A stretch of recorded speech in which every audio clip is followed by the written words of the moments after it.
London, Reuters, world stocks dipped on Friday but were set for a second week of gains after a strong start to the global corporate earnings season, while a rally in commodity prices fizzled out.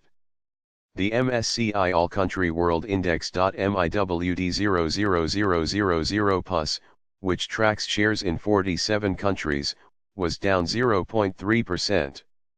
Losses by the tech sector in Asia and profit-taking among mining stocks in Europe contributed to the overall losses. The index is still on track for a 1% gain this week, as global markets recover from a turbulent first quarter which saw the return of volatility, trade tensions between the US and China, and tensions in the Middle East. Our base case is that investor focus will shift back to economic growth as some of the current uncertainties ease. UBS strategists wrote in a note to clients. In our base case we do not expect current tensions between NATO and Russia to escalate further than issues in the past, such as Crimea, and expect the trade dispute between the US and China to be negotiated without escalating to a trade war. Shares in Europe were down 0.2%, but remain up 0.5% on the week and set for their fourth straight week of gains. EU. Dovish remarks overnight from Bank of England Governor Mark Carney weakened the pound, helping the internationally exposed FTSE 100. FTSE index outperform with a gain of nearly 0.5%.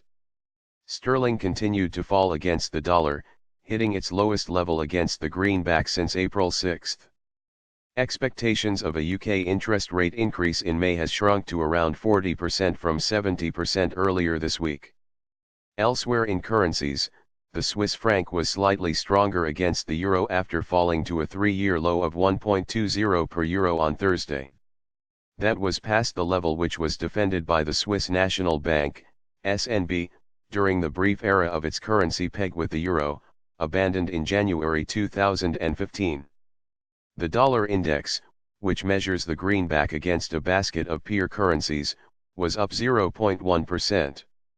Tech stocks rattled in Asia. Earlier in Asia, shares slipped as a warning from the world. Euro trademark's largest contract chip maker slugged the tech sector. Taiwan Semiconductor Manufacturing, 2330.TW, cut its revenue target to the low end of forecasts and blamed softer demand for smartphones. Stocks in South Korea. KS11 took a 0.5% dip. MISI Euro trademark's broadest index of Asia-Pacific shares outside Japan. MIUP J0000 shed 1.1%, again led by a 1.6% fall in technology. Japan's Nikkei. N225 eased 0.1% as the drop is tech outweigh the gains in energy and financials. T. Brent crude futures LCOC1 were down 0.1% to $73.68 a barrel, while U.S. crude CLC1 slipped 0.1 to $68.23. A global oil glut has been virtually eliminated, according to a joint OPEC and non-OPEC technical panel, two sources familiar with the matter said, thanks in part to an OPEC-led supply cut deal in place since January 2017. Analysts at CBA noted market measures of inflation expectations had spiked higher this week as oil prices surged, with some hitting highs not seen since mid-2014. That in turn pressured fixed income debt with yields on 10-year treasuries. US 10YT=RR jumping to a one-month top at 2.93%. They had last eased slightly to 2.91%.